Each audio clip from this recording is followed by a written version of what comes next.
অনেকে বলে দ্বিতীয় স্বাধীনতা।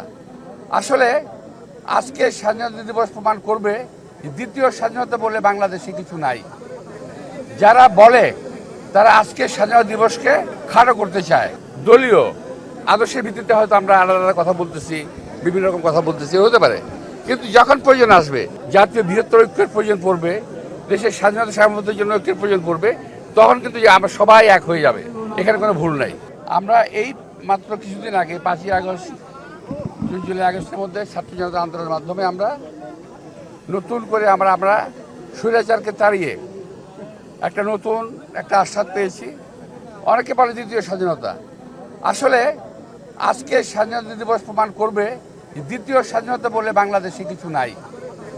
যারা বলে তারা আজকে স্বাধীনতা দিবসকে একটু খাটো করতে চায়, অর্থাৎ 71-এর স্বাধীনতা তাদের কোনো ভূমিকা ছিল না, সুতরাং এই দিনটাকে তারা খাটো করতে চায়। আমি বলবো যে তারা যেন একটু নিবৃত্ত থাকে, এই স্বাধীনতা দিবসে যেন সম্মান জানায় এবং সম্মান করে। তো আজকে এই দিনে আমি আর বেশি কিছু বলবো না। আমরা দেশনেত্রী বেগম খালেদার জন্য আপনাদের দোয়া চাইব এবং এই স্বাধীনতাকে যাতে আমরা ধরে রাখতে পারি, আমাদের পরবর্তী প্রজন্ম যাতে এই স্বাধীনতা ধরে রাখতে পারে, এই জন্য আল্লাহ পরম দয়ালু আল্লাহ করুণাময় আল্লাহ তাআলার কাছে আমরা দোয়া কামনা করব। আপনাদের সবাইকে আন্তরিক শুভেচ্ছা, ধন্যবাদ।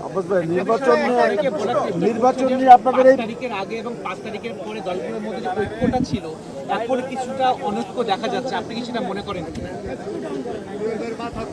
অনৈক্য কিছু নাই, স্বার্থের সংঘাত আছে।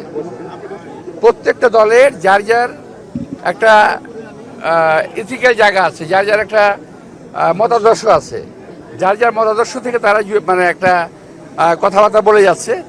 এটা অনৈক্য আমি বলবো না।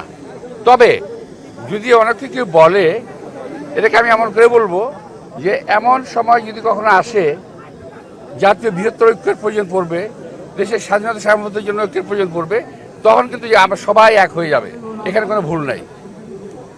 এখন দলীয় আদর্শের ভিত্তিতে হয়তো আমরা আলাদা আলাদা কথা বলতেছি, বিভিন্ন রকম কথা বলতেছি, হতে পারে।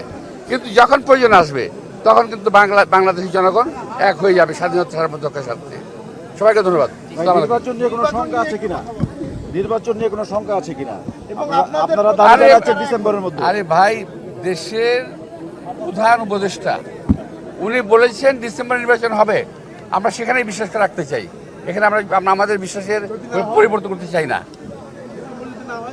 সময় আসুক, দেখা যাবে তখন। ডিসেম্বর এবং জুনের দুটা কথাই বলছেন। নির্বাচনী প্রতিপক্ষ মানছেন বা চ্যালেঞ্জ আছে কিনা আপনাদের? বাংলাদেশের প্রতিটা রাজনৈতিক দলই প্রতিপক্ষ।